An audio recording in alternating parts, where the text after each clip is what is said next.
Okay, so here we are. My name is Laura Stoner, and we are here at the Virginia Museum of History and Culture in Richmond, Virginia, with Richard Becker, interviewing about his experience being in the military during the Vietnam War. It is June 7th. Can you please start by telling me your full name? I'm Richard Samuel Becker, Jr. And if you look up Richard Becker in Wikipedia, you'll find my father. He was a fighter pilot in the Korean War and was noted for being an ace. Oh. So where were you born? Phoebus, Hampton, Dixie Hospital, October 22nd, 1950. My father was stationed at Langley Air Force Base at the time, and he very shortly thereafter was sent to Korea. Did he enlist in the military, or was he? Well, he was a pilot, and that was, he had been in the Second World War as a enlisted man. And then he saw an opportunity to go to flight school, and he took it. And he was a very successful pilot, but unfortunately, about 1954, when he was in North Africa, he lost his sight in one eye, and of course that ended his flying days. He stayed on in the Air Force, but as he later told me, he never really liked it much after when he couldn't fly. So They always say that flight is just insane, and that people, they look for thrills on the ground because they kind of are trying to recreate the, like the flight feeling, I guess. Well, I was at the fish store in Whitestone last week, and there's a bright yellow Porsche Cayenne S parked next to me, and it's got on the license plate 480 TFS, which is for the Tactical Fighter Squadron. And so I walked out, and there was this old guy sitting there with his son and his grandson. I said, "You must be a fighter pilot." And he said, "Yeah." And so he and I just started chatting away. And yeah. It's a fast car for a fast pilot, right? So what was your mother's name? Beverly Johnson, and she was the daughter of a colonel at Fort Monroe. He was stationed at Fort Monroe. And my parents met a couple of years before. I'm their first child. And they got married there. And she's still alive, 96. Congratulations. Yes, it is. Okay, so did you go to high school in Hampton? No. Because my dad was in the military, in the Air Force, we moved around. And I ultimately graduated from high school in Maryland at West Nottingham Academy. And it's up on the Mason-Dixon line. And by then my parents were divorced. And the answer to your question is, well, how did you end up in the military? I rather foolishly enrolled at Southern Methodist University. And when I got to Dallas, I realized this place wasn't for me. I mean, it was weird, but it was Texas, and I had no experience there. Anyway, so I dropped out and went to visit my father and stayed with him a couple months. And he said, "Well, you better join the military." And so I did. That's how it happened. So that was in 1969? Yeah, that was at the end of 68, beginning of 69. So Vietnam was happening at that time? Oh, yeah, it was very apparent. I mean, previous year, November of 1967, one of the graduates at West Nottingham was killed in Vietnam, Bobby Groom.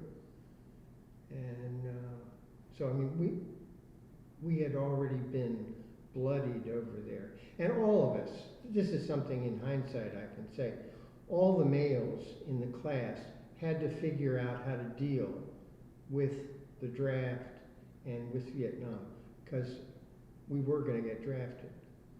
Now, you could delay it 4 years if you went to college. But if you didn't, they were going to pick you up.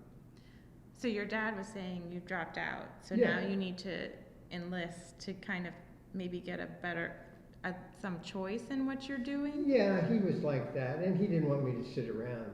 I mean, you know, because it's a formative period when you're 18, 19 years old, and you ought to have some kind of direction. And so he told me, he said, there's a really good job I think you might like. You can go and become an electronic instrument repairman. You can learn all about electronic instruments and radar and stuff. And I said, sure. So I went down to the recruiter, signed up. But he was in The Air Force. the Air Force, and you went into the Army, Army. yeah. Was there any kind of decision, you know, like, any kind of influence that made your choice to go to the Army? Yeah, it only had a 3-year enlistment, whereas the Air Force was 4 years. I was skeptical of the military because I had grown up in it, and it didn't really appeal to me. I had long hair and stuff, and so that was. Did you have to cut your hair when you enlisted? Of course, they shave your head. Okay, so let me back up just a second. And how many siblings did you have in your family? How many siblings did you have? I have a younger sister who's 9 years younger than I am. Okay. And then did your mom have any feelings about you leaving school and enlisting?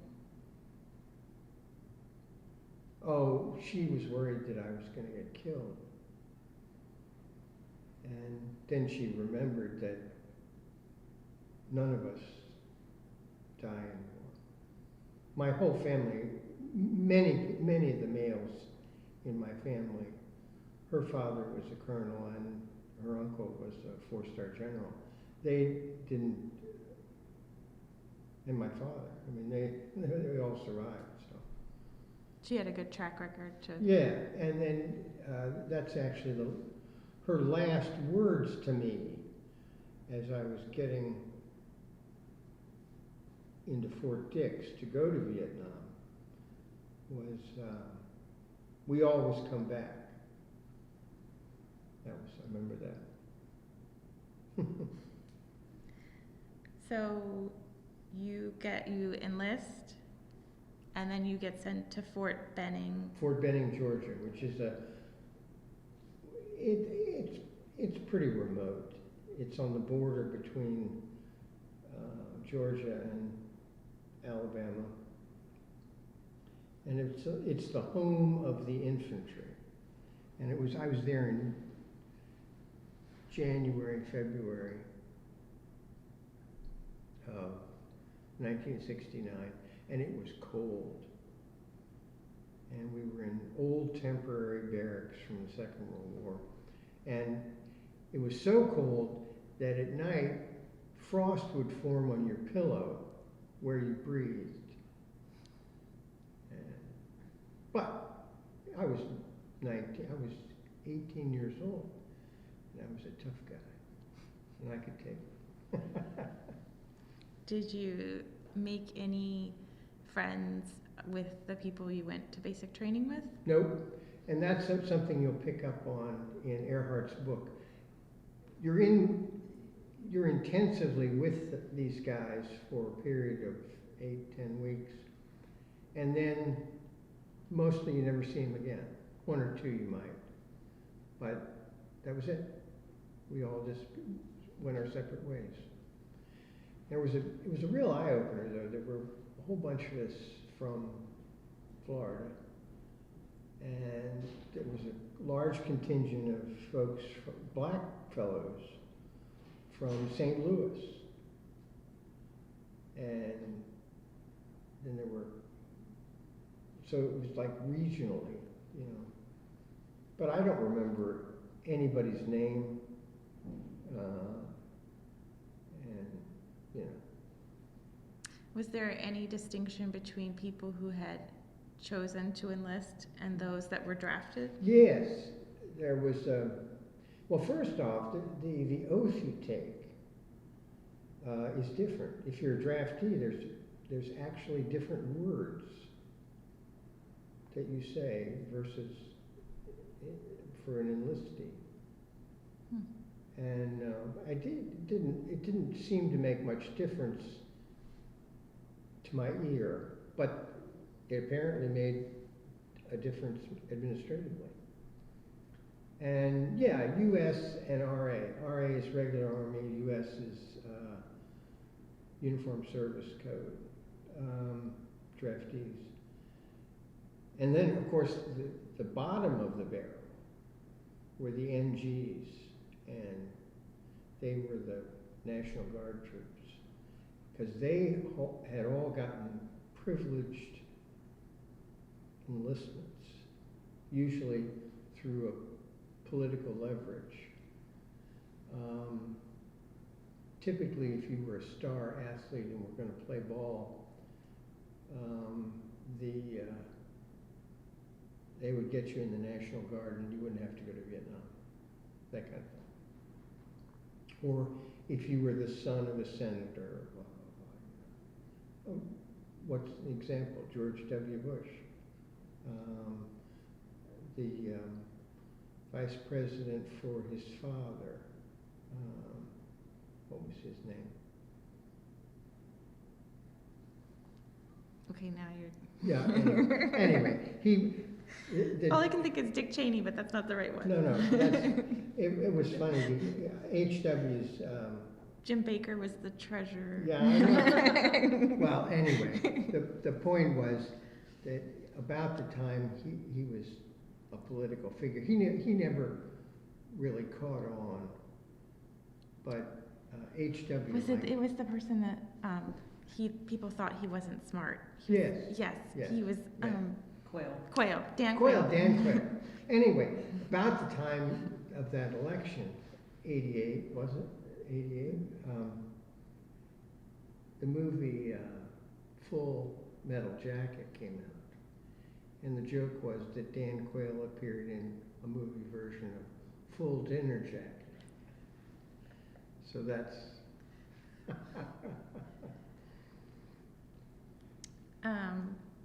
So you finished your basic training. Did you find that your childhood living in this like kind of military family, did it prepare you for basic training and the restrictions that they put on you, or?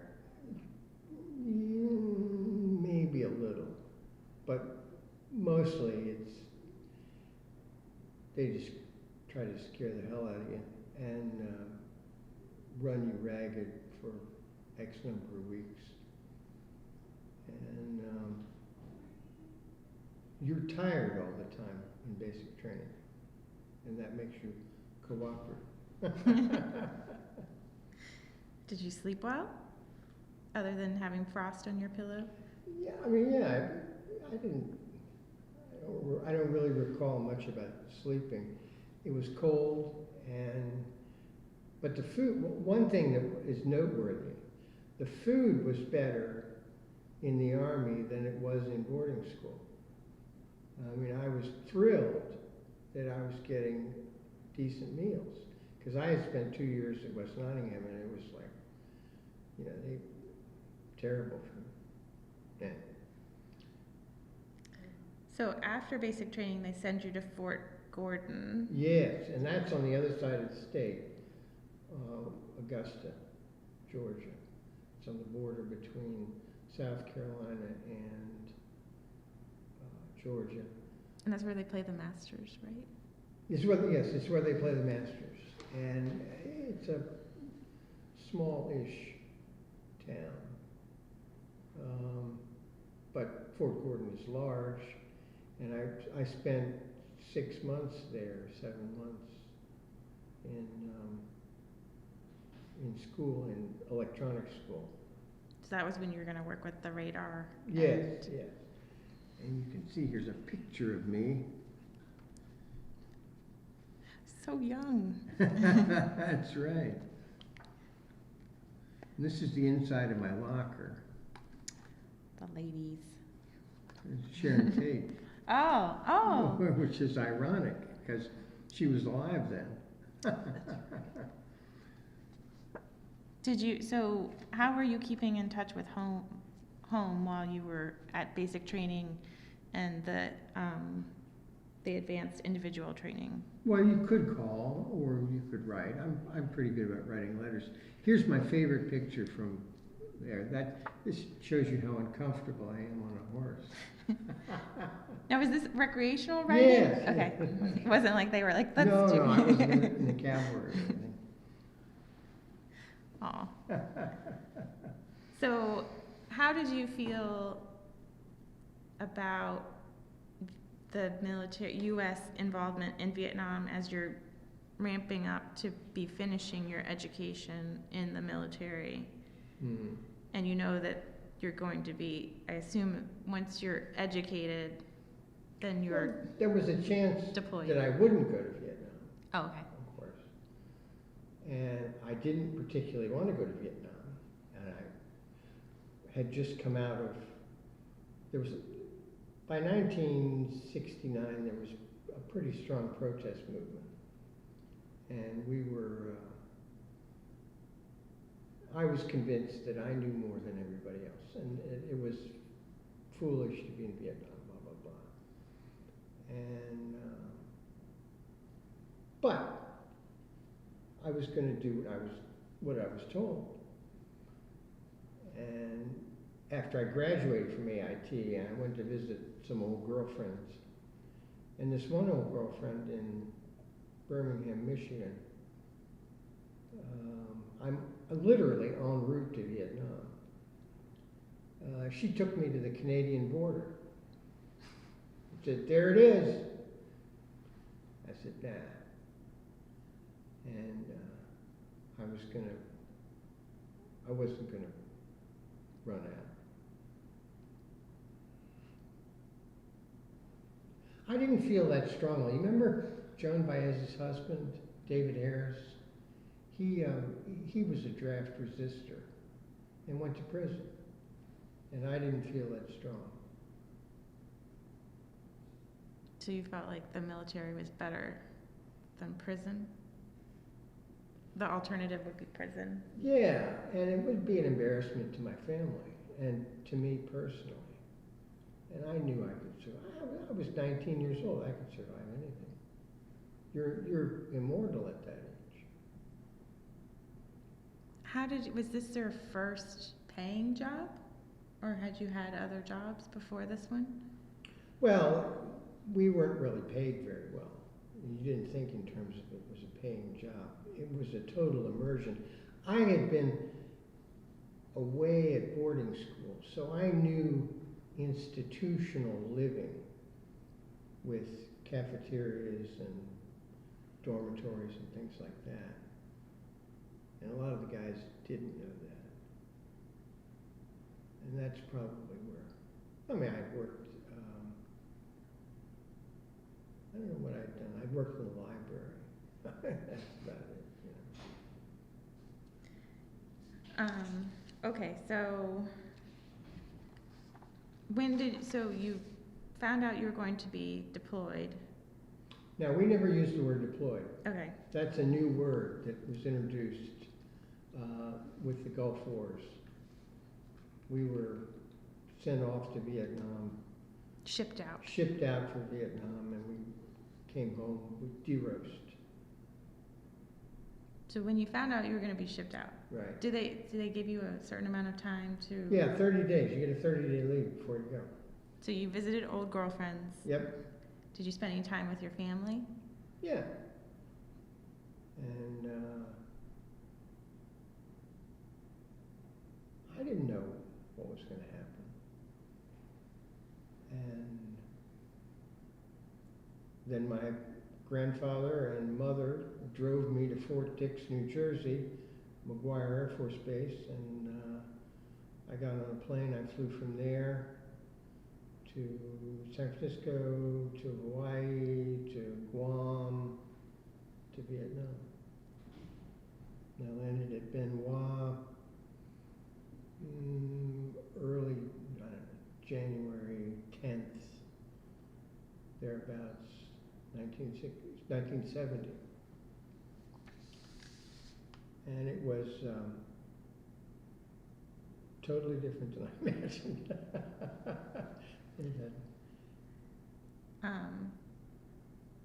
So the first base that you were at was Bearcat, Mm-hmm.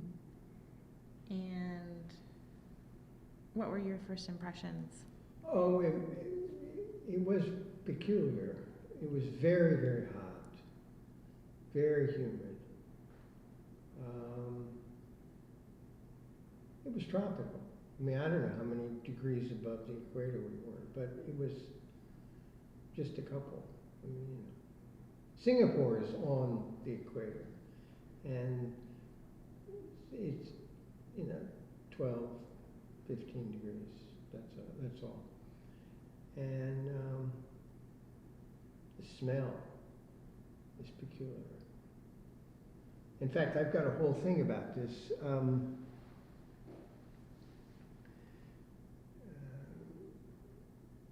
The first thing you notice is that the sun comes up every morning at 7:30, and it goes down every night at 7:30. And it doesn't, there's no cycle in the seasons. You get a 12-hour day. That's it. And that's different.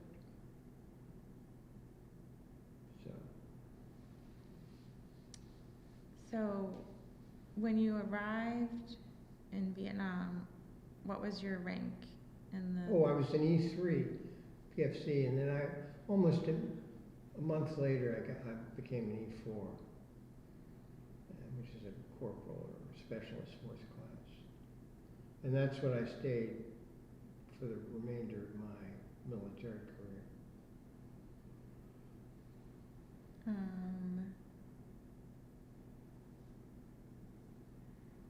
So the major event that happened, you had involvement in, was the Cambodian incursion? Yes, that was the technical term for it. In 1970. Yeah, in May and June 1970. What happened was the guys that were assigned to operate the ground personnel radar, the PIPC-5 radars, didn't know how to do it, or they weren't very good at it. But we had been assigned to fix it, so we knew more about it than they did. So they sent me TDY, temporary duty, to the 3rd of the 11th Armored Cavalry. And I mean, these were real combat troops. These were guys who, well, I won't say, they didn't collect ears, but they were like that. And then I rode on a personnel carrier, a 113, for 6 weeks or so, driving around in this fishhook area of Cambodia, looking for COSVIN, COSVIN, which was the Vietnamese Pentagon that they supposedly, North Vietnamese Pentagon, that they supposedly ran the war out of, but it didn't exist there. We did find a lot of supplies, and a couple of times the head of the column would get fired on, and then there would be a Skirmish. yes. And I made sure to keep my head down. And so then I got to see some bodies and what the war was about in terms of destructiveness. There's a lot of animosity between the Cambodians and the Vietnamese, even before. They're racially different. And at one time, Cambodia actually dominated that area of Vietnam.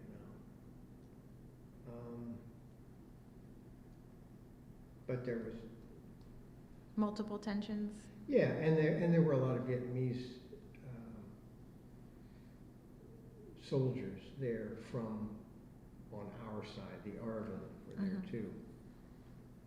And So were you there to work with the radar equipment yes, if they found it? well, we had it at night. We would set it up on the top of one of the personnel carriers in the night defensive position, and I would sit up there and monitor the radar, and it would show you if people were moving around in the bush, sort of. So it was totally a ground Yeah, just radar. Yeah, it wasn't overhead, and had two screens, an A screen and a B screen, and it worked reasonably well. It worked better when we were repairing them back at the electronics shop, and in the field they sort of worked. They worked. It was a new technology. Yeah, very much so. And it was, I never saw anybody on it. Did you see anyone that wasn't on it that was there?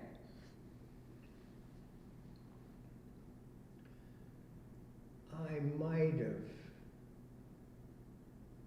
Well, I did call in some artillery fire just for the hell of it. I mean, that was because you wanted to do stuff like that. You're 19. So when you're in the Cambodian incursion, you're working nights, and then how are you sleeping? Well, that's a good question. How are you sleeping? I mean, you know, I worked most of the night. Well, there were two of us. The other guy was on duty too. One of us would sleep and the other one was awake. But it didn't.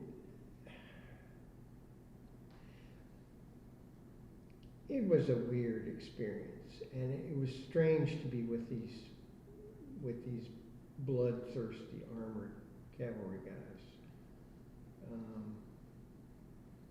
But you know, a lot of them were draftees, and that's why the book, Beidler's book, is so good, because he served in an armored unit. And it reminds me of the experience of being with them. So you had the Cambodian incursion, but then were you always in the electronics? Yeah, so for that portion of the time I did that.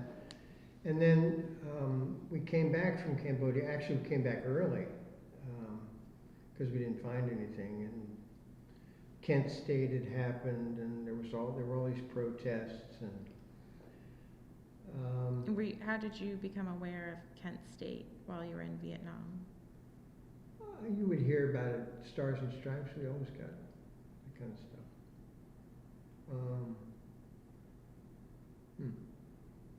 But that's a good question. How would I have known about it? The strange things. There was a TV station, Armed Forces Vietnam, which had regular news broadcasts. You could watch Combat, a TV show, on there. You could see, didn't have commercials, but had everything else. Miss Bobby the Weather Girl, and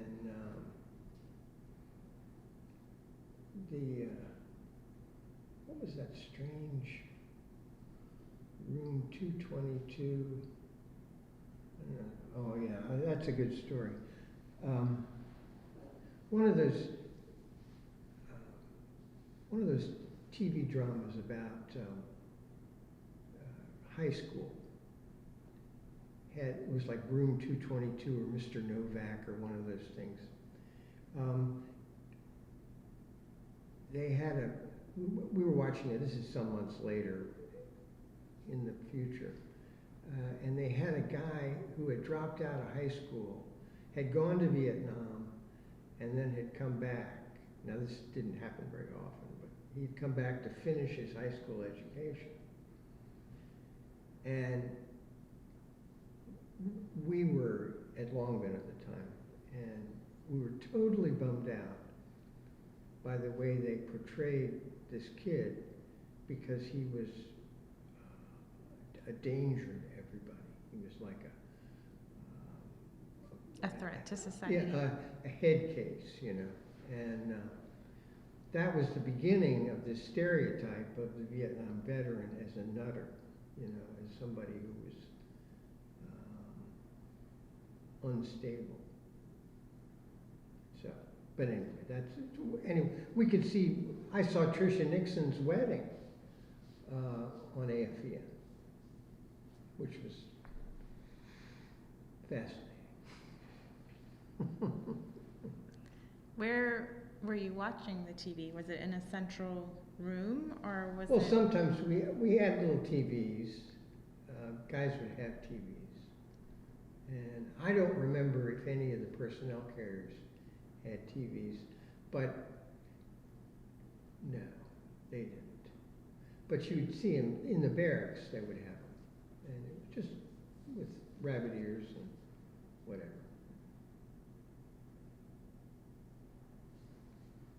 Okay, so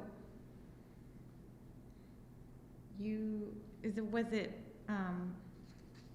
trying to get this straight in my head. Were you first at Bearcat? Bearcat. Then did you go to Cambodia? Yeah, then I spent 6 weeks in Cambodia, then I came back to Bearcat. Mm-hmm. And the unit I was with, the 590th Maintenance Company, was zeroed out, which meant it was eliminated. Were the people sent, was that part of the drawdown? Or? Yes. And I was sent to Long Bin. And let's see. And from the middle of that time until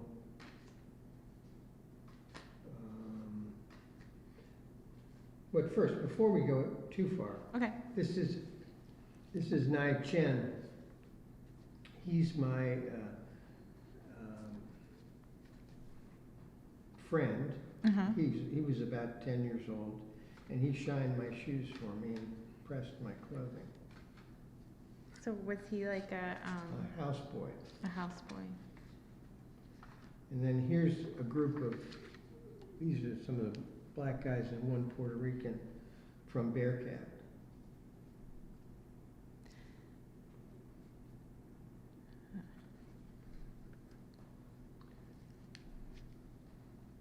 And here's a picture. These are the kind of things you see.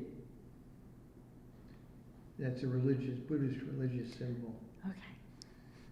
And here's an ox cart. So are you getting out of the base and taking these pictures, or these like while you're on the troop carrier? Well, no, that was, I think I was on a truck and I just took that picture. Here are the ladies that used to work in the supply room. They were typists.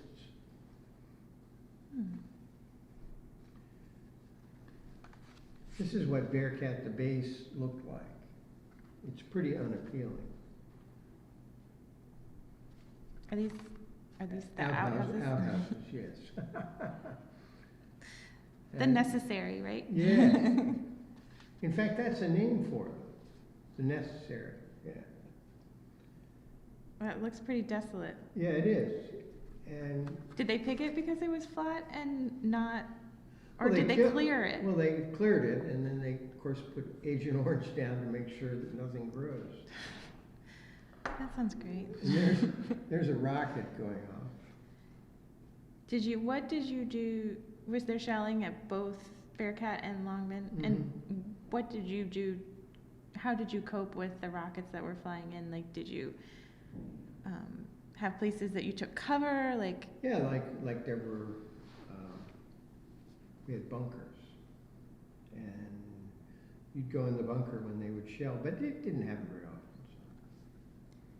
and your bases were never attacked. Well, I can tell you a good story about that, and I will later. Okay. These are, The donut dolly. yes. Oh, Paige and I were saying we would hope we could find a Virginia donut dolly.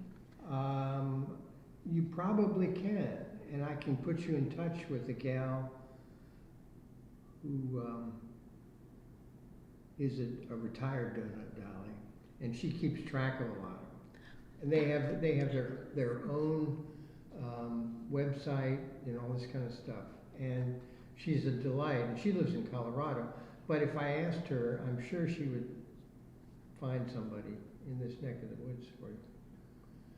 Because they are a really interesting group of people. To think they were all college educated and sort of looking for an adventure. And they went to Vietnam, and they were quite innocent. I mean, we would play these silly games with them of, sort of pin the tail on the donkey kind of games.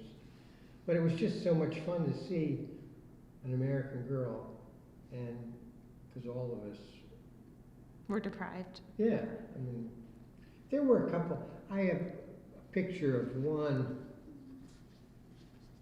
how unusual it is. This is a gal that I was in Saigon, and she's around, we refer to them as round eyes. And it was so noteworthy. That was outside the Sincere Bakery. And I had no idea what she was doing there. I said, "Excuse me, may I take your picture?" And I did. But she was just there. Yeah, she was there. And in Saigon, you would run into things like that. There were women around that weren't part of the war effort, or didn't fall into the stereotype of the war effort. Did you interact with women who were in the military, like nurses or? No, I never was injured, so I didn't have any. I think there were some wax at Long Binh, but I never saw them. And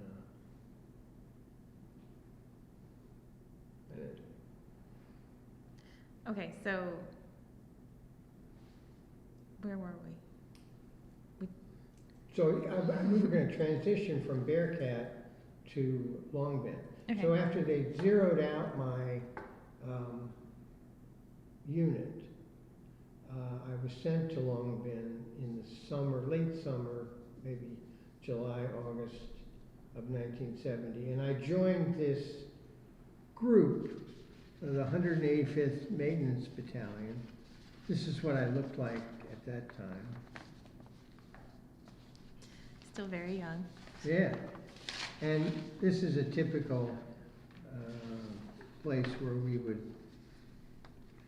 that's where we would work on our equipment. So was it very manual kind of?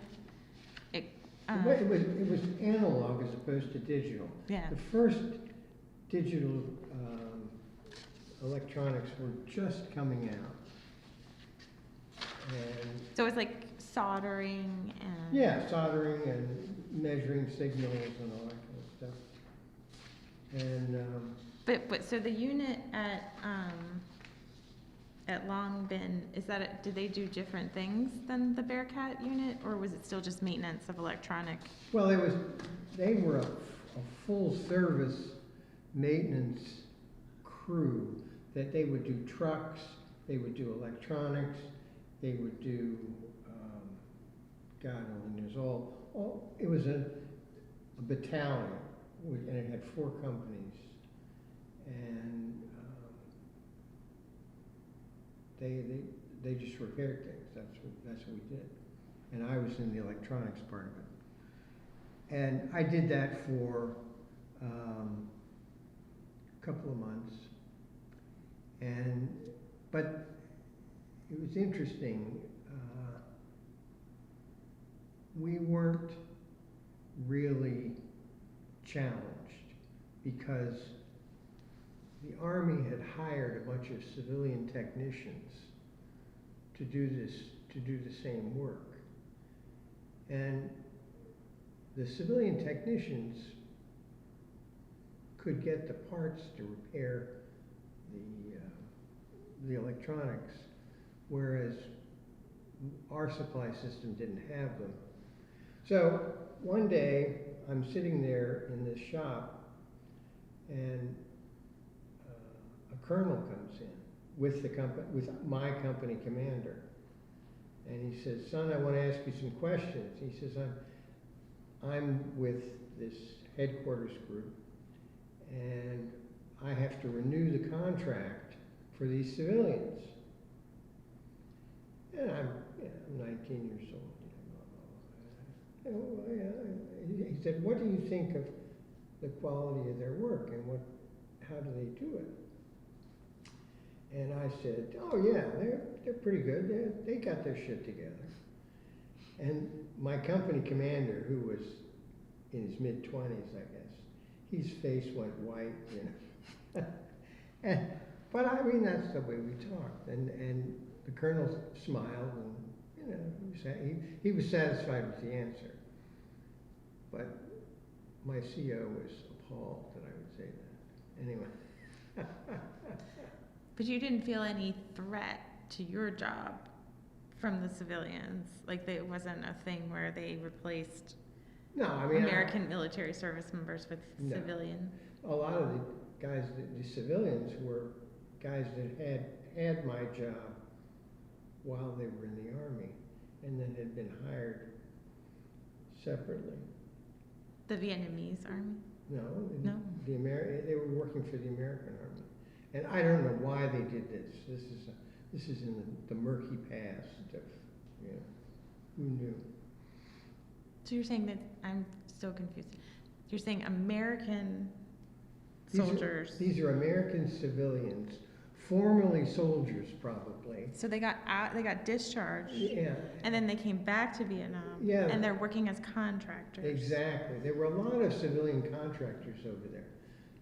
RMKBRJ. I've forgotten what this letters stand for. But there were some very privileged Americans who made very good money over there doing work, building things, repairing things, like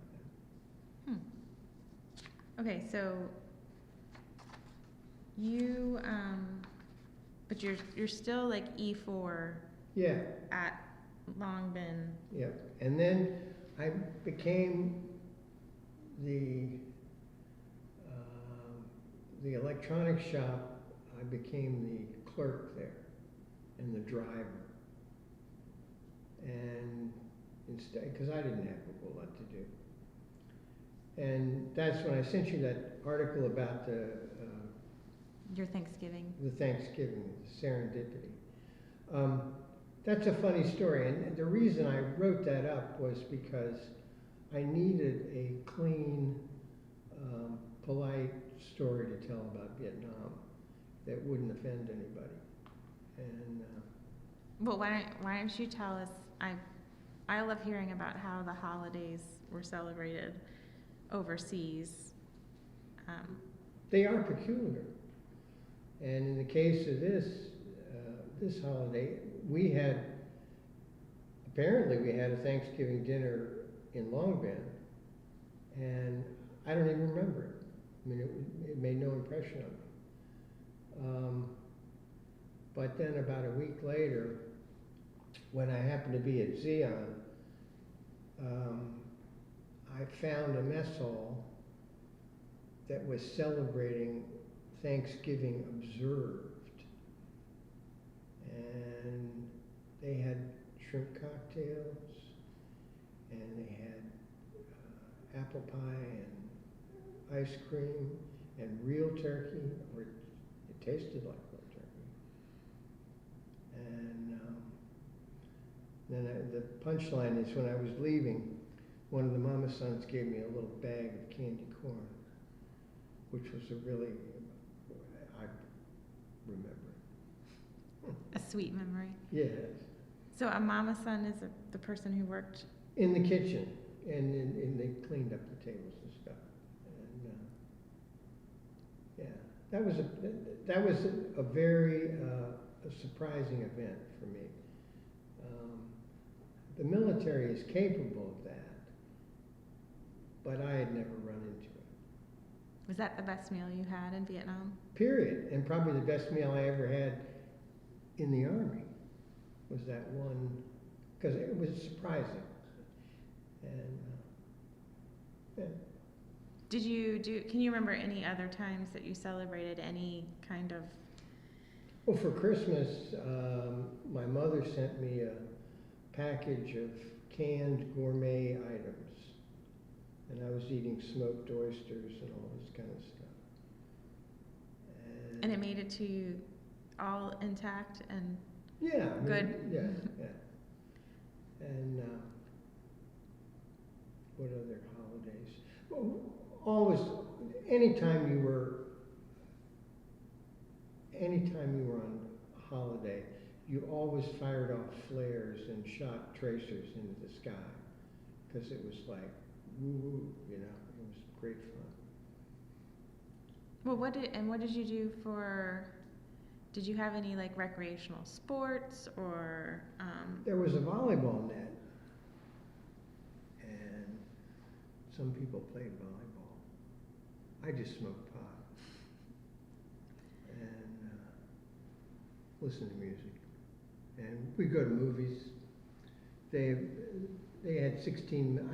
I was a projectionist for a while. They had 16 millimeter Hollywood films, and during football season there was a synopsis that was sent over there, highlights from the NFL season, which was fun. And there was a photo lab that I would go to. Did you develop your own pictures? I didn't. A guy I worked with later developed some with me, and he was a genuine photographer. I was just learning. And then but really the most fun I had over there was going to Vung Tau. And Vung Tau was a recreational area at the bottom of the Khao Mau Peninsula or whatever. And it's beautiful. Let's see if I've got a picture here. This is typical. And it's sort of the mountains tumble into the sea. And the French used it as a resort town. There's a nice picture of the Vung Tau Buddha. And I went there and enjoyed myself. Here's Statuary. And there's a ship that was aground. I took a picture of it there. But there was an old French hotel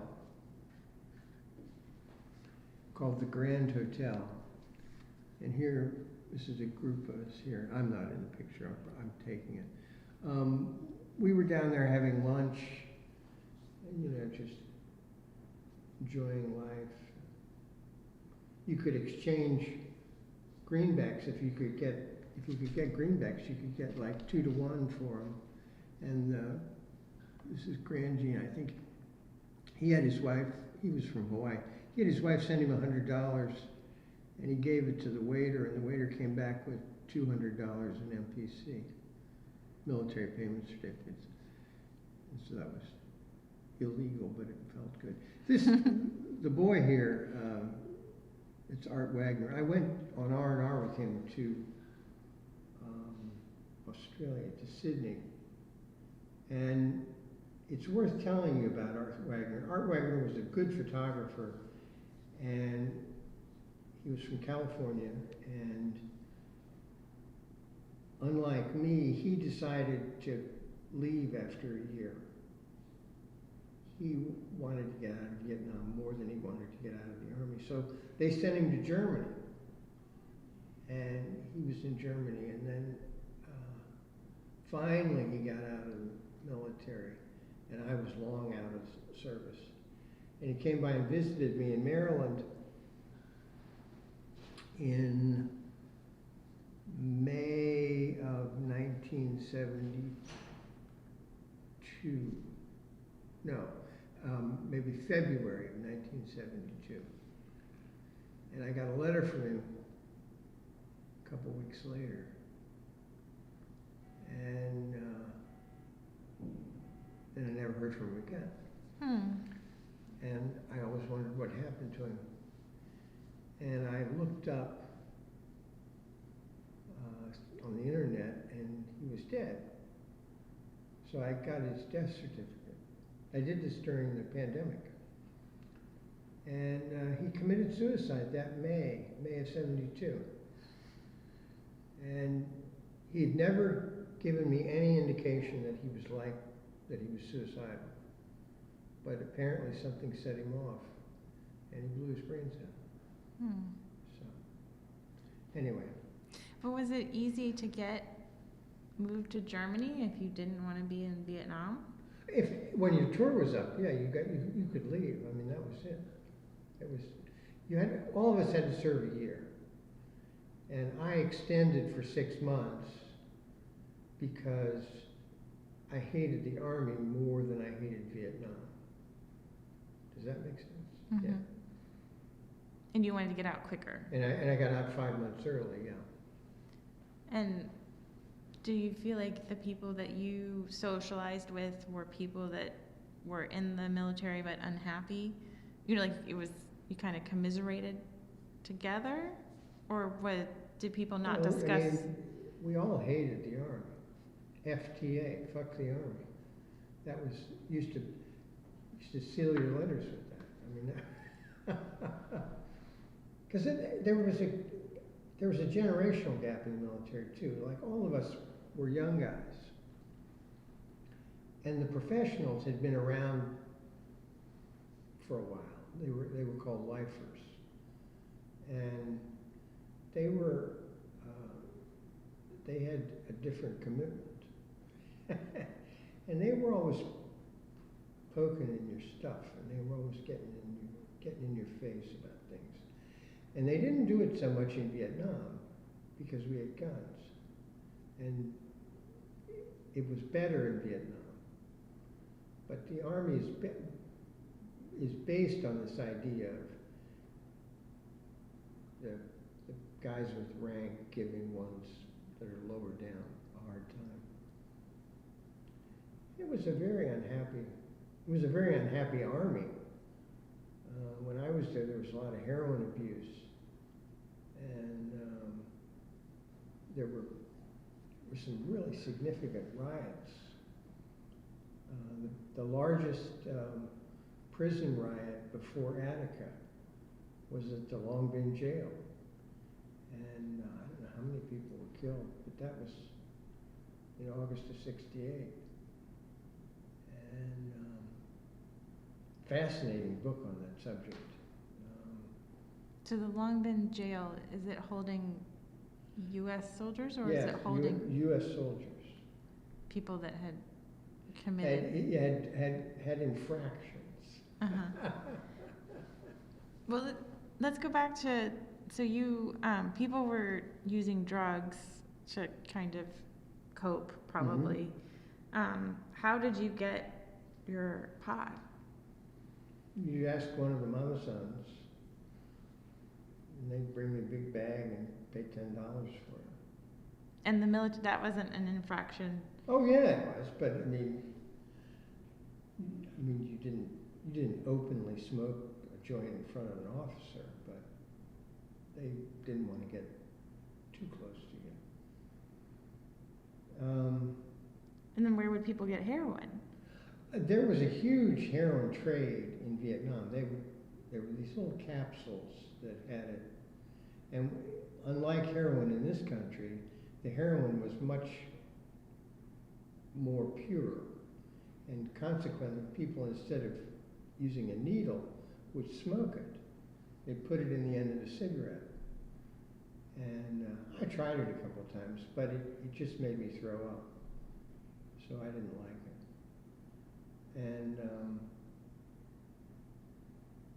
but there were some guys that were seriously addicted. In fact, you couldn't leave Vietnam until you passed a piss test, a urinalysis, that you didn't have any opiates in your system.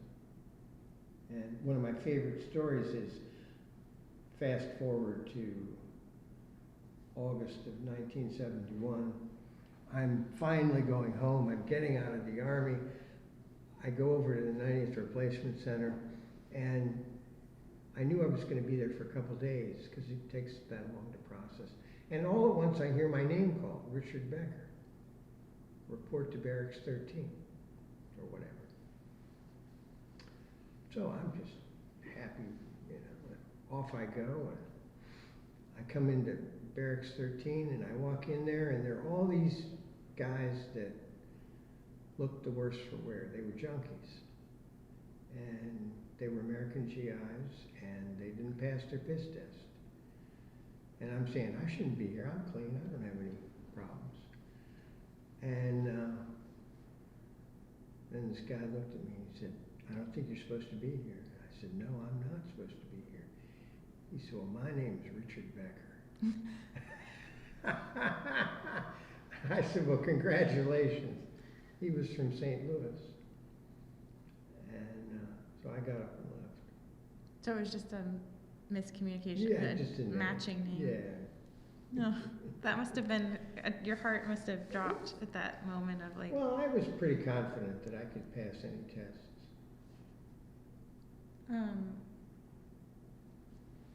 How did you feel about, were you relieved when you got to go to Long Binh after being out in the field? Yeah, but when you're a soldier, you want to do that kind of stuff.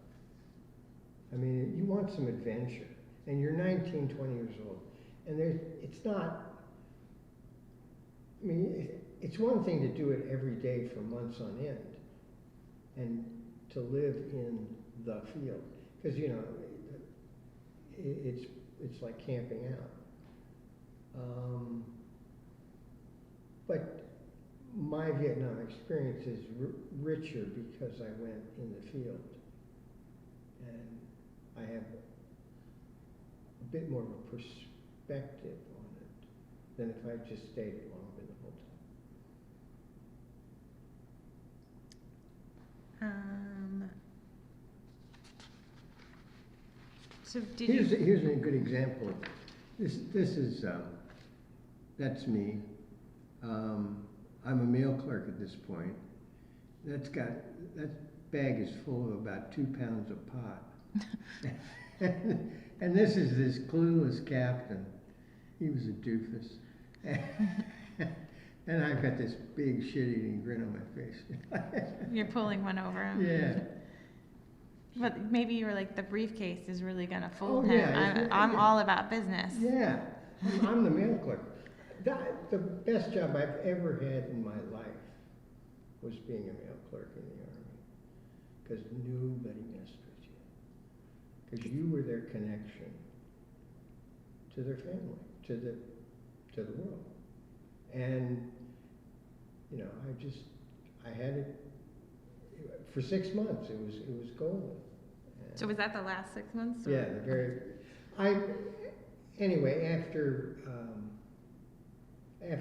Thanksgiving and then December, and I was doing all that clerk stuff, I finally got to go on my leave, and this is worth repeating. I knew that if I went back to the United States, I wouldn't want to come back to Vietnam. I mean, that would, you got a 30-day leave anywhere in the world. And as it turned out, I knew that my mother had a friend in Australia, a Canadian woman that she had been friends with in Sweden back in the late 1940s.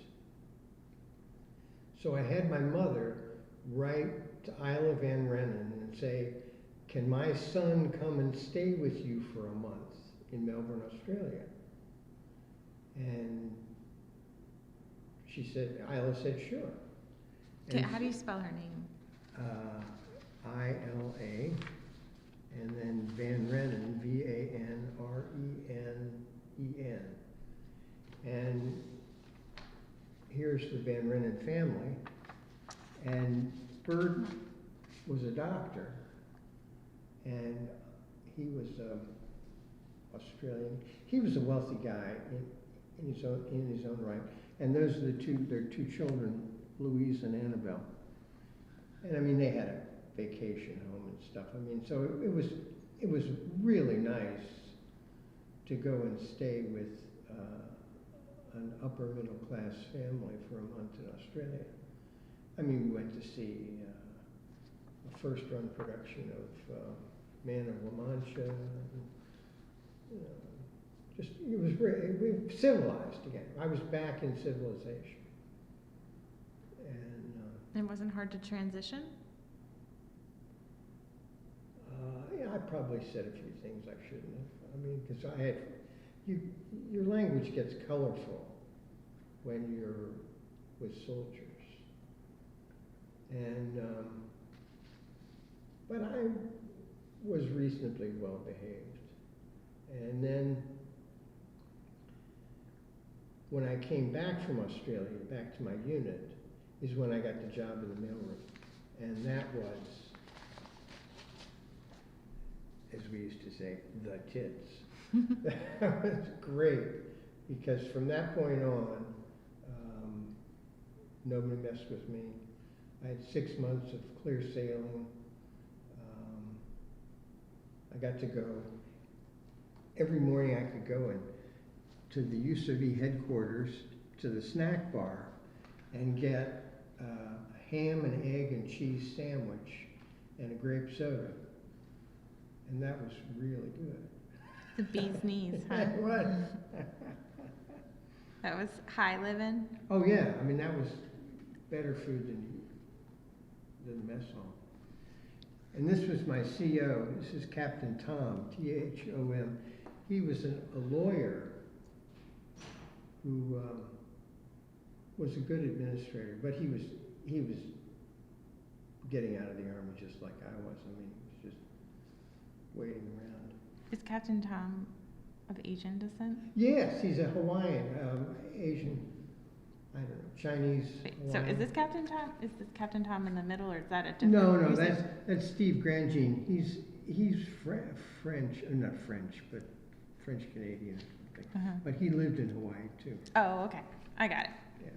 Okay. So what was your average day like in the mail? Oh, in the mailroom, you get up and go get your grape soda and your sandwich. Yeah, and then drive over to the post office, and you get there about 10 o'clock, and you pick up these mail bags, and you'd sort the mail. You get 4 bags of mail, and then if there were any people that were TDY or away or something, they'd go separately. And then, depending on how excited you were and how much fun you wanted to have, you could go flying because you had to take the mail to The units that were yeah out. in the field, and that was always fun because they loved to see the mail clerk come. And then sometimes we'd do an afternoon mail run, but usually there wasn't much mail. And then you'd come back and light up a joint, and that was it.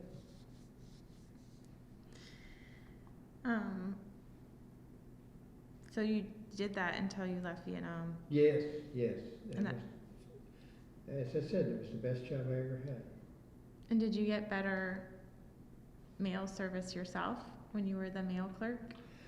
Not particularly. I mean, my mother wrote to me every week or every 2 weeks because she was a military wife and she knew how important that was. And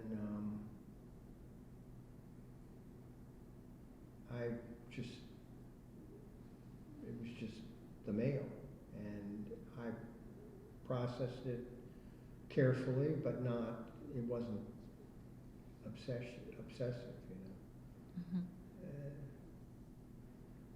There were no emails. Guys would call home. We had a system whereby you could talk to your family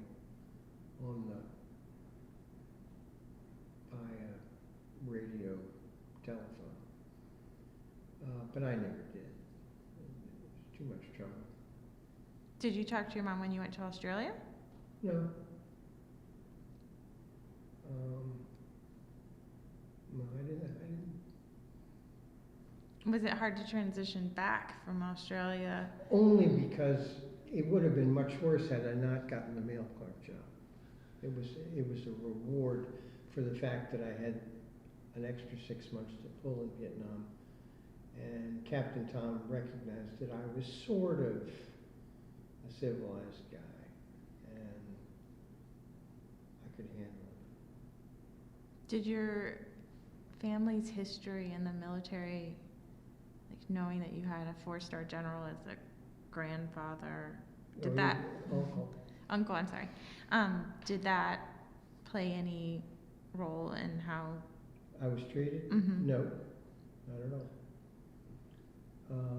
One time I ran into a guy in training at Fort Benning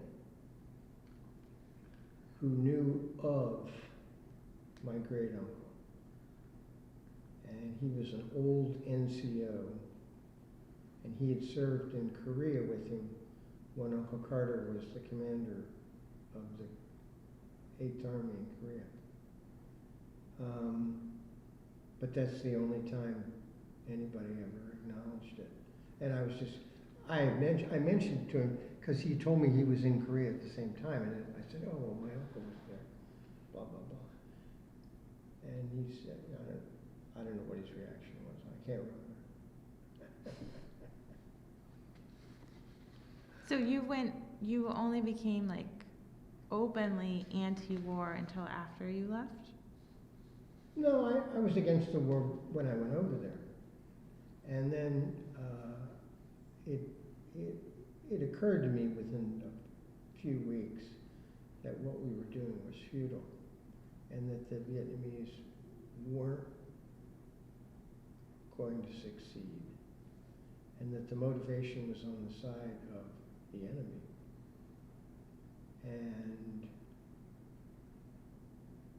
And I just didn't think about it anymore. And then in 72, 73, I went to some VVAW marches, Vietnam Veterans Against the War, in D.C., and I met John Kerry before he became Senator Kerry. And I met Ron Kovac, the guy that was born on the 4th of July. He was just a GI in a wheelchair, an ex-GI in a wheelchair. And, but then the good thing that happened was I went to Europe the academic year 73, 74, I took my junior year abroad, and I went to Aberdeen, Scotland, King's College, and that replaced all of the unpleasantness of Vietnam. It kind of put a veneer over it, you know. And At the yeah, at the time that you went to Vietnam, had you been out of the country? Had you traveled outside of the yeah. country? I as a kid, I lived in Germany when my father was stationed there, so I knew what it was like to be in a foreign country. But it was really nice to be in Scotland. I mean, Scotland is beautiful, and the girls were pretty, and the beer was good, and you know, it was. And I was 22 years old, you know, so it was a wonderful time. And that has, more than anything else, that made my transition to civilian life easier. Because I know there are a lot of veterans.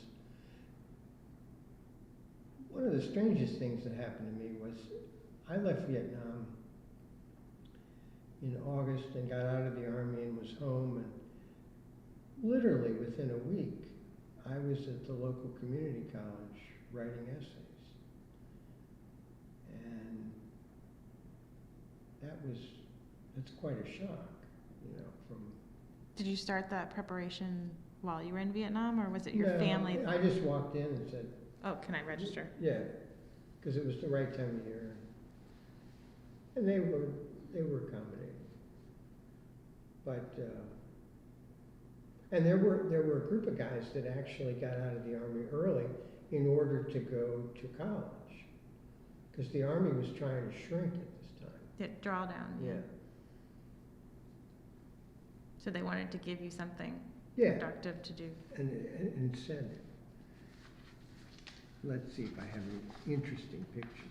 This is one of my favorite pictures. That's that was my souvenir from Vietnam. I brought a skull back. Now, I bought it from a junkie for $5, but A U.S. Army yeah, person. yeah. Then I made up this. This is a ceremonial dagger from a Nazi naval officer. Anyway, I put that picture together after I got back, and I carried the skull around for about 35 years. And then I decided when I was living in Charlottesville around 2000 that I should get rid of it. And I burned it. And I suppose that was, it could have been the right thing to do, and it could have been the wrong thing to do. But Was there any rules against? yes, that's not considered acceptable. I mean, but it was just a peculiarity. Here's an example of what we would see in the street in Vietnam. Just kids.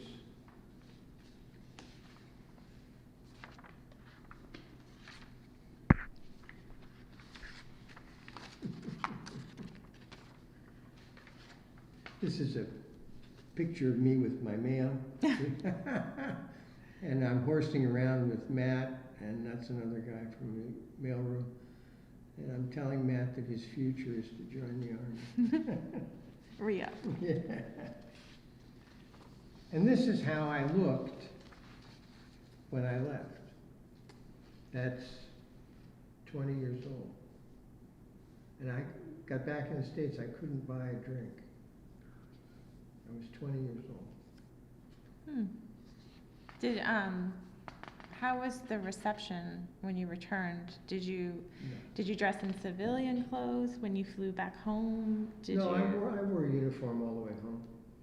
And my mother and grandfather picked me up at the airport, at Friendship Airport in Baltimore, and you know, there was no protesters or anything. It was fine. And I've only gotten occasionally strange comments about service in Vietnam.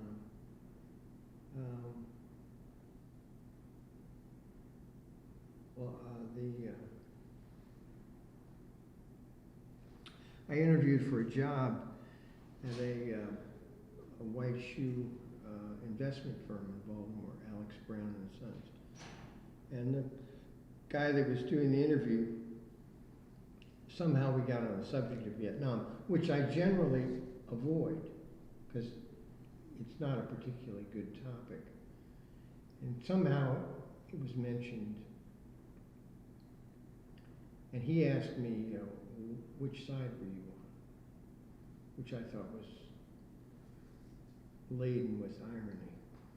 Anyway, but generally speaking, I haven't gotten any bad comments about it. You said you've never been to the memorial. That's an interesting thing, and I don't know why, because I was actually in D.C.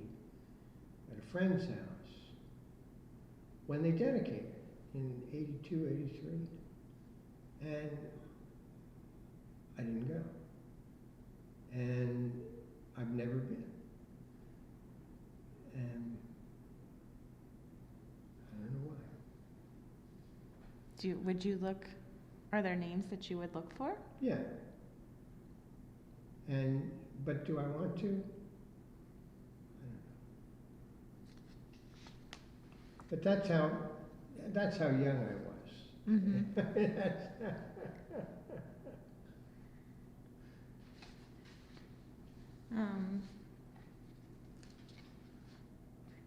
So talk about how racial relations were going. Dreadful, dreadful. I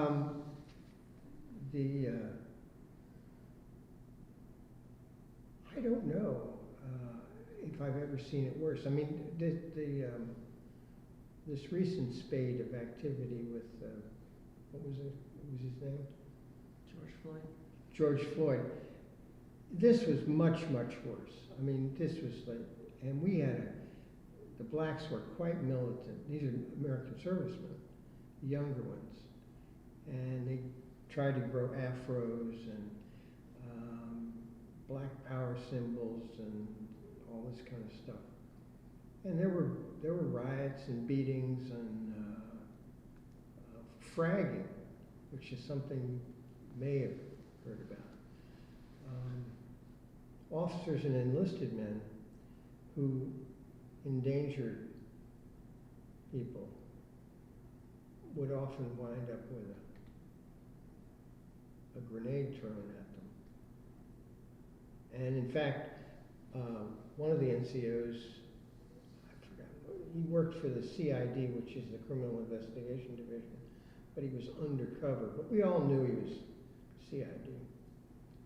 He was killed right after I left Vietnam.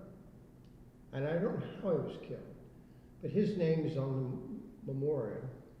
And why, I don't know, but I'm sure, you know, was it an accident? And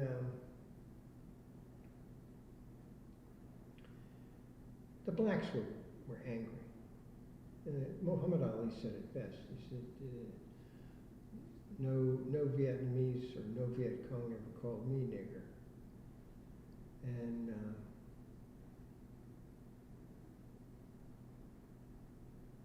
yeah, there was a lot of racial tension. Now, you didn't feel it when you were in the field. That was a couple of months I was in the field. We were Americans versus the enemy. But when you were in the large base camps like Long Binh, there was an undercurrent of unpleasantness and animosity.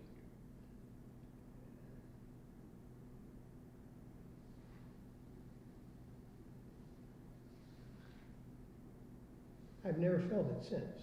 I've never felt, but on the other hand, I'm not around black guys like I was in the Army. I mean, I worked at the university, and I've had jobs, blah, blah, blah.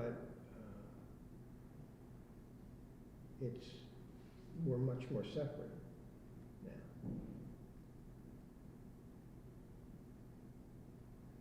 Did you ever have a commanding officer who was of color, other than Captain Tom? Yeah, Captain Tom was Chinese Hawaiian. No. They were around though. You know, they were referred to as Oreos. Why did they say Oreos? Because they were black on the outside but white on the inside. And Would the black enlisted men say that, or would the white enlisted men say that? black enlisted men. They resented the fact that they had bought into the system. And so they were very judgmental. And it's unfortunate.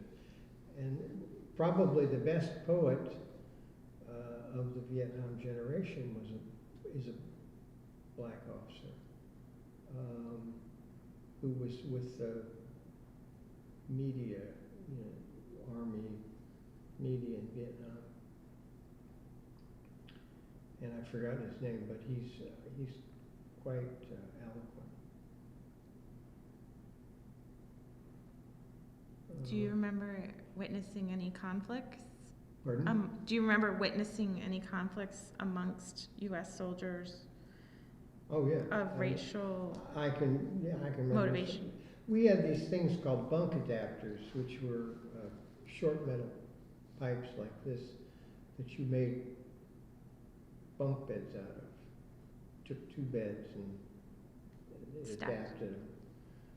And I remember a guy came through the barracks one day, black guy, and he saw me and I saw him, and I was sitting there and he just walked straight past me, went to the other end of the barracks and smashed this white guy in the head with a bunk adapter. Now, I don't know what bad blood was between those two, but it was obvious that there was considerable amount. And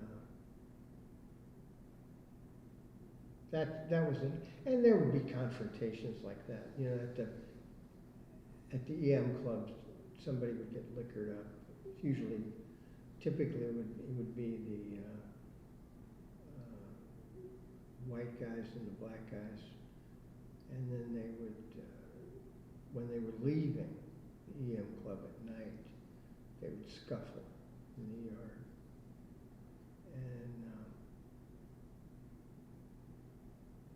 And then there's a famous incident when I first got to Bearcat.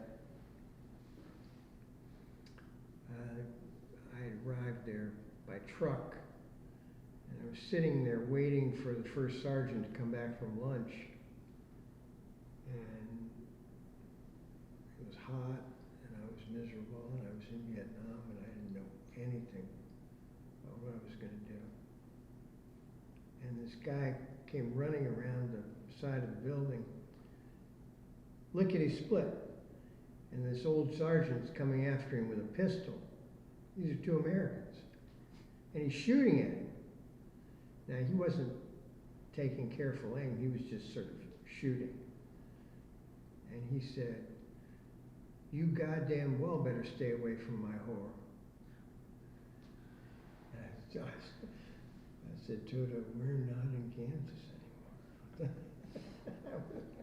Whoa. Quite an introduction. Yeah, and that was just... So, when you came back and you enrolled in the community college, and then you continued your career, Mm-hmm. how did you got your I got a BA from Maryland in history, And then I got an MBA from Loyola College, and then I went to work on the waterfront.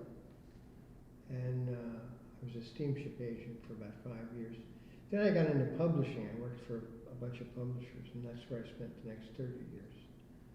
And I got another degree from Johns Hopkins, and What was that in? liberal arts. And I retired in 62, at the age of 62 when I could get my Social Security. So it was a good deal. I mean,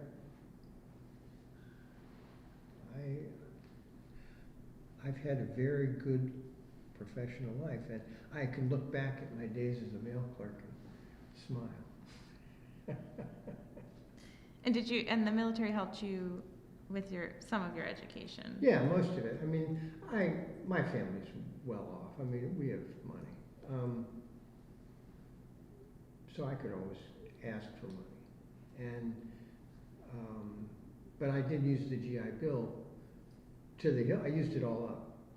And however many months that was, 4 years worth. And did you and your dad talk about your service when you came back? Did you have like an understanding, or did you guys both just stay quiet? That's a good question.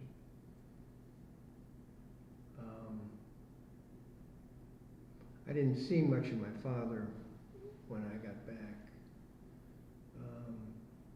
He was living in Florida, and he and I didn't really communicate a great deal, a couple times a year.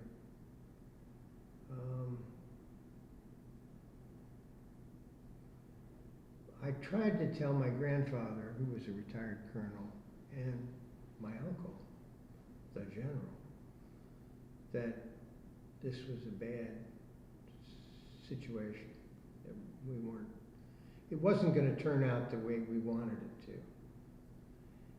And they sort of agreed, but they didn't go any farther than that. So they were pro?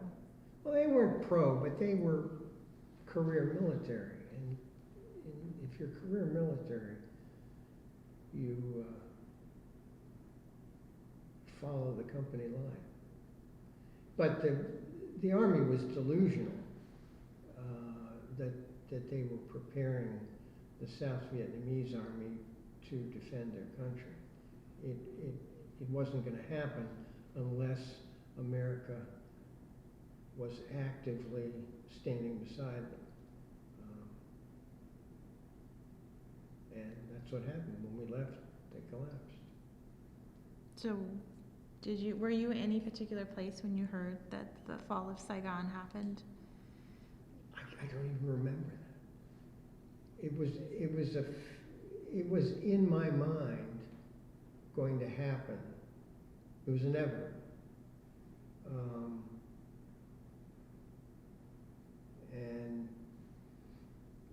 But I want to make this statement here, I think.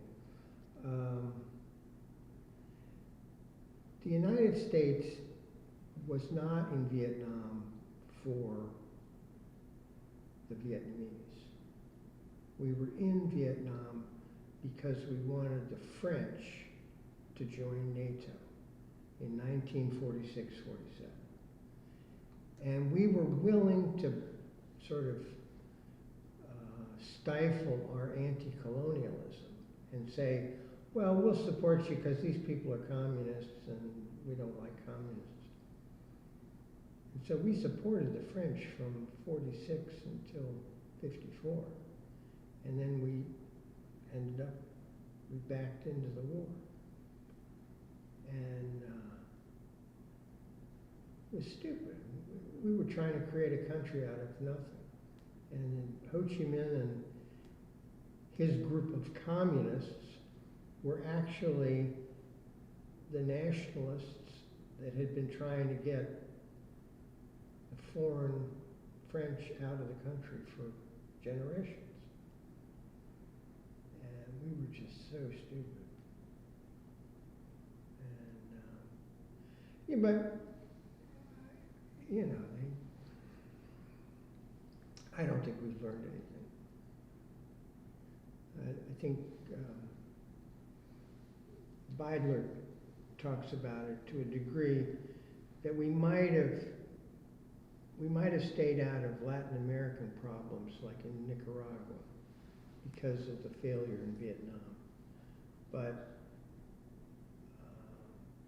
you know, we still mess around in the Middle East.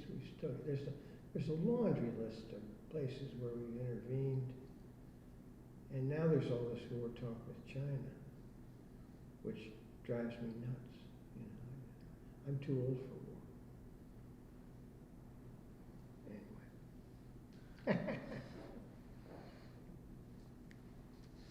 I think, there's a lot of lessons Yeah. that we need to.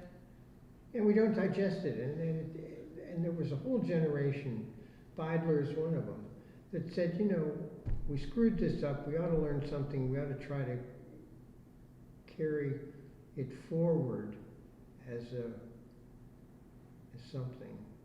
A warning or harbinger. Yeah. But, you know. Anyway.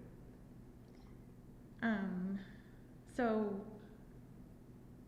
what are some of the lasting effects that have been on your body of going through the Vietnam War? I've got a bunch of skin cancers.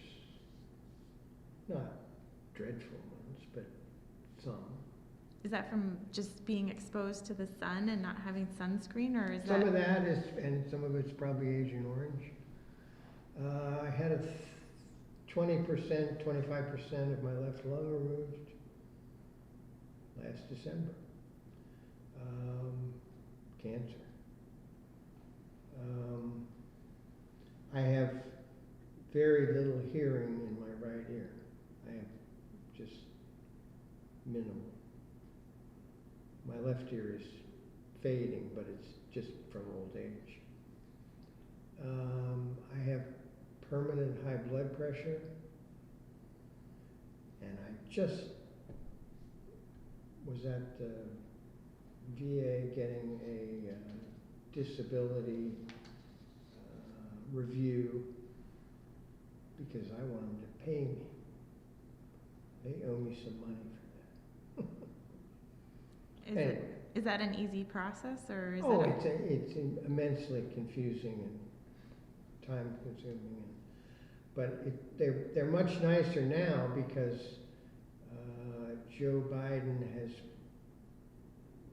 passed some recent legislation that's made it much more accommodative.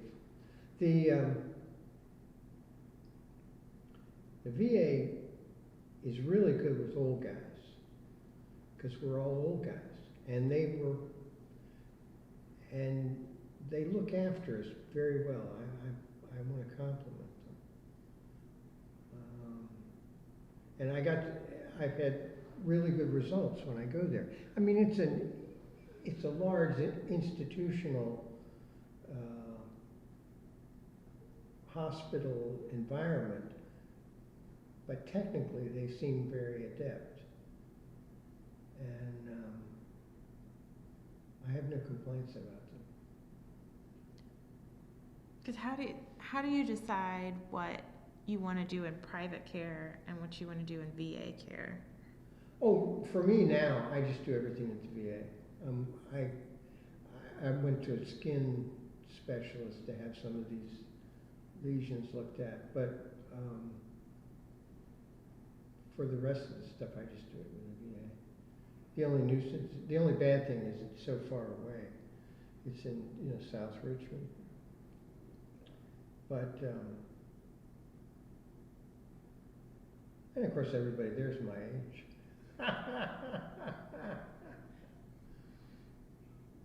But do you get a sense that they're studying the long-term effects of war on the human body through you all? They're better at it than they used to be. I mean, there's some real horror stories from the 70s about guys who had all kinds of physical problems from exposure to Agent Orange and things like that. And the VA wouldn't give them the time of day. And there's some stories also about the American Legion not giving Vietnam veterans the time of day, saying you weren't in a real war, this kind of thing. So I don't know if that's just different generations of veterans complaining. But we're in the driver's seat now, and they have to listen to us. And but they've been just very pleasant with me, and they're very competent. And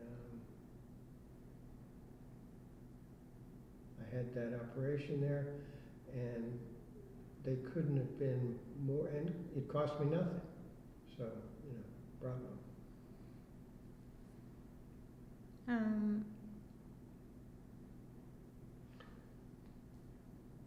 feel like we're getting towards the end. So, do you want to see something I got in Vietnam? Yes. Here's my watch. I got that in March or April of 1970. So it's 50-some years old. Now, I've had it rebuilt a couple of times. And it cost me $150 at the PX, at Bearcat. And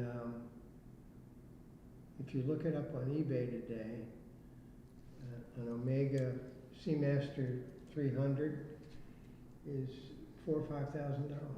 These are nice. I mean, it's a real, yeah.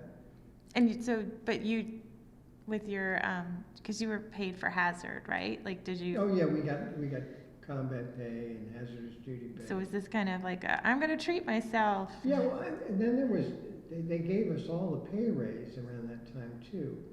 So suddenly I had $150 in my pocket, which we didn't have normally. And I went to the PX and I didn't know what to spend it on. And then I remembered the '68 Winter Olympics. Jean-Claude Keely was the French skier. And they had, Omega was timing him on the slopes. So I bought an Omega watch. And I'm glad I did. Now I bought a bunch of other stuff too in Vietnam. I bought stereo equipment, I bought a fancy Nikon camera, I bought, well, that's about it. And you brought it all back with you? Well, some of it you had shipped directly to your house. And yeah, there was a lot of consumerism over there. And there's a good book on that. We were in the few interviews that we've done, the people have spoken about cars. Yeah, you could go down to the PX and sign to buy a car and make payments on it. And then it would be delivered when you got home. And I mean, these were muscle cars.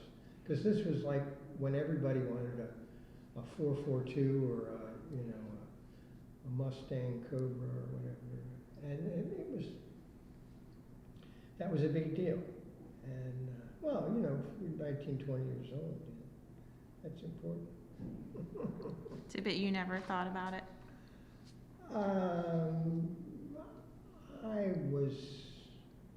I bought a car when I came back. I bought a used Volkswagen Beetle. But, you know, I didn't want a particularly fancy car. I knew I was going to college, and it didn't seem to be a prudent thing to buy a fancy muscle car. Did you, how did you feel about the refugees that? This is a good question. Now, you see, one of the things that I had a concept in my mind. I was against the war. It was all wrong, blah blah blah, and America was foolish to have pursued it. But then,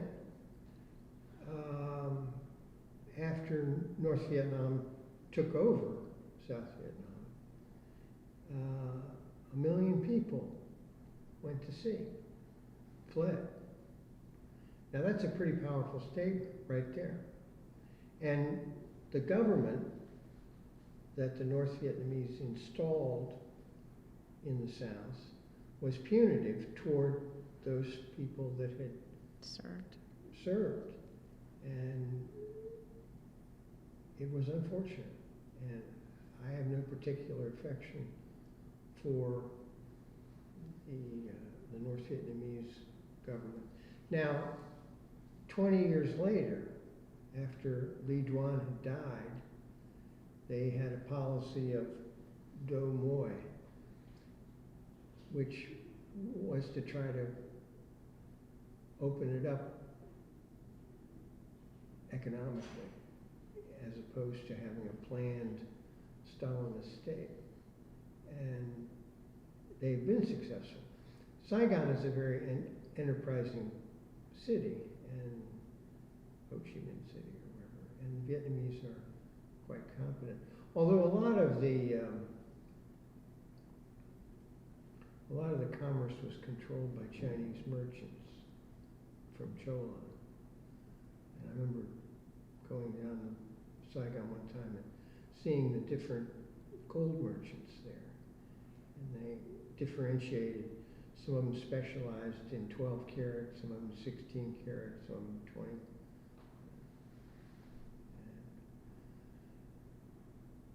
But that was Sin City. That was for, you could get anything you wanted. Anyway, I find it interesting. Now let me see if I have anything else I want to say to you, because we're starting to get to the end here. Well, I just wanted to ask about, there was something that came to mind when you were talking. Well, you look at your thing and then I'll think about Okay. what I want to say.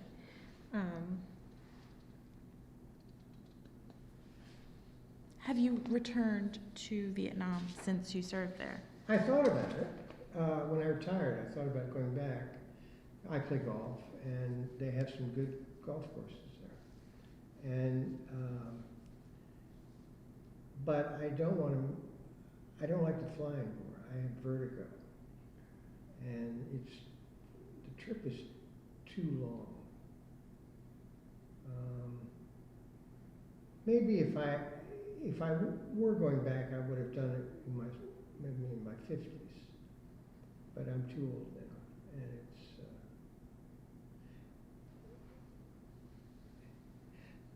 the Vietnamese are very enterprising people, as far as I can tell. And the statement that they fought the Chinese for 1,000 years to throw them out, and they fought the French for 100 years, eventually threw them out. They threw the Americans out after 10. But there's very strong nationalism, and they want to be their own entity. Yeah, and they're happier that way. And they're better off the way they are now. Okay, so are there any questions that I haven't asked you, or is there anything that you haven't been asked about the Vietnam War that you wish people would ask? Well, I didn't go see the Bob Hope's 1970 Christmas show because I think Bob Hope's a jerk. And there was a wonderful rumor that he had leased the 727s to the South Vietnamese government, and he would come over there once a year and check on his investment.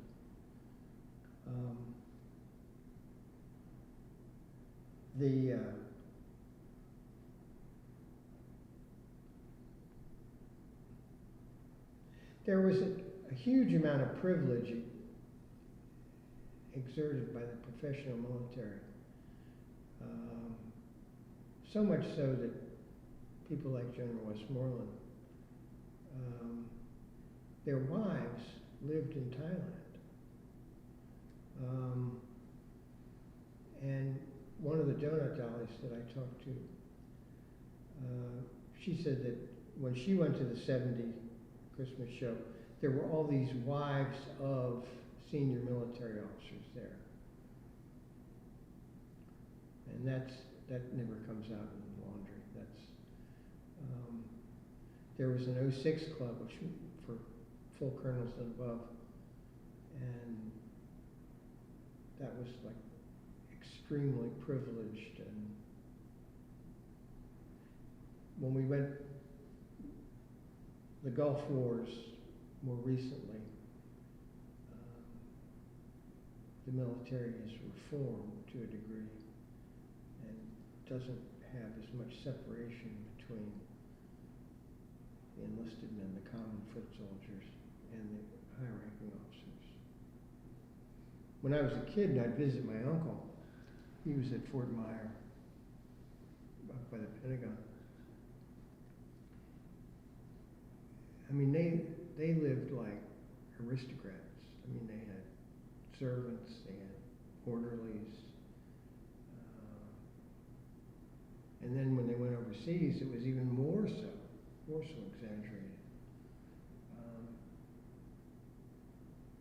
My Uncle Carter was the 8th Army commander from 59 to 61 in Korea. And he banked his entire salary while he was there, tax-free. Wasn't a lot of money, but it was still, the Army paid for everything. And that carried over to Vietnam. But it was, it's since been reformed, I'll put it to you that way. What about Go ahead. the music? We got to get out of this place if it's the last thing we ever do. It seemed like it was very important to you since you had your stereo equipment. Oh yeah, that's really, and Beidler has an article on it in one of the chapters. Yeah, it was a big deal, and there were a lot of anti-war songs, and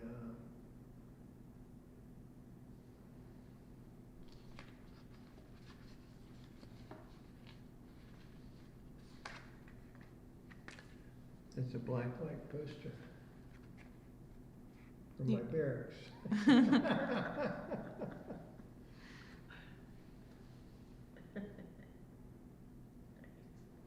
But, yeah. I was just reading an article this morning about the film they made, William Wyler made a film in 1946 called The Best Years of Our Lives. And it's about these 3 guys that come home from the Second World War and how they readjusted to civilian life. And in the end, it was kind of an upbeat thing. I mean, they all had their issues. And there were some ironies and confusion. But in the end, it was Hollywood, and it all turned out okay for them. That's not the case with Vietnam movies. I mean, you know, they're awful.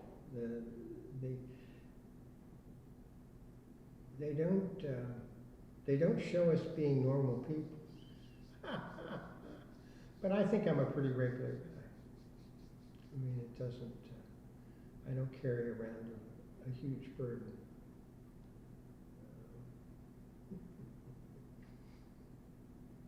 But it definitely changed you. Oh, indeed, and it probably changed me. I won't put a value judgment on it, whether it was good or bad, but it definitely changed me. And it certainly is an experience. But anything that happens when you're 19, 20 years old is profound. I mean, it's when you start to really see the world around you. And it was it was probably made more vivid because it was in a war zone. But I mean, who else gets to go spend a month in Australia, 5 weeks in Australia, and, you know, all this kind of stuff. Flying in helicopters is one of the great thrills. I mean, it's just you're hanging out there, and literally, you feel like you fly. So. You never were concerned that they were gonna shell the helicopter or en route? Yes, of course, but you're 19, 20 years old. It's not going to happen to me. I mean, I'm immortal. I wouldn't feel that way today. I would be more prudent, but it's pretty difficult to do. Well, I don't know if women have this experience, but in a male youth, you have this idea that you're going to live forever, and that you're absolutely immortal. And that's why they make good soldiers. I mean, you don't have a bunch of middle-aged guys out there, because they're more, they know better. I feel like women would just be like, let's stop. Like, I'm done. Yeah, I don't know how, but we're trained for it. I mean, you have to realize war movies are made for adolescent males. It's to get us all charged up about these things. And as a genre, you don't see a lot of women lining up at the theaters to go see war movies. But Hollywood knows how to make the film for that cohort of males that want to get their testosterone flowing and all that stuff. And that's what we are. It's a gender difference. So how did you meet your wife? Well, this is my second wife. Okay. My first wife, we were married for 20-some years, and then we divorced. And this wife, we've been together for 10 years, and I met her online at Match.com. She had just come back from a month in Paris, which I thought was a good sign. She was worldly. Yeah. And then you said that you had only talked to your teenage neighbor who was doing a high school project prior to this. Yes, it's the only time I've ever spoken at any length at all that, you know. Sometimes I'll make a comment about, well, you know, it wasn't like that in Saigon. And everybody, ooh. But yes, this was probably 25 years ago. And they had some project, and then she just asked me about it for an hour or so, and I told her some of the things that happened. And she may have understood it. And I never saw any results. Whereas this, I think I can actually see something from it. Well, do you have any closing thoughts or things you really want to say?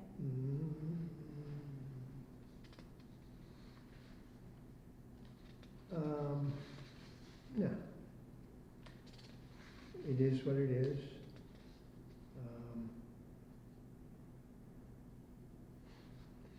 The last line of this book. This is the Bidler book. uh-huh.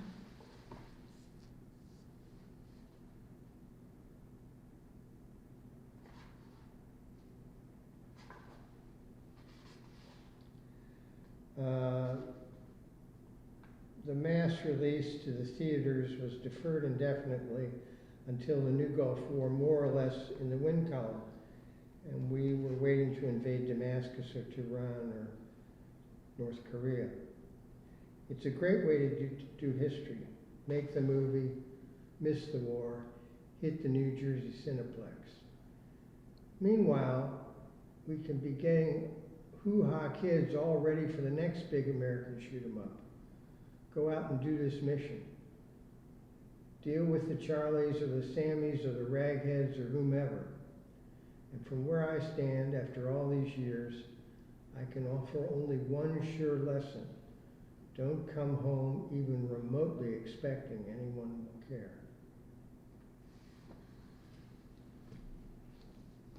That's it. Well, I thank you for your time and for your thoughtfulness and about everything that you experienced and for you sharing it with us and all these pictures and Sure. everything. Thank you so much. Okay.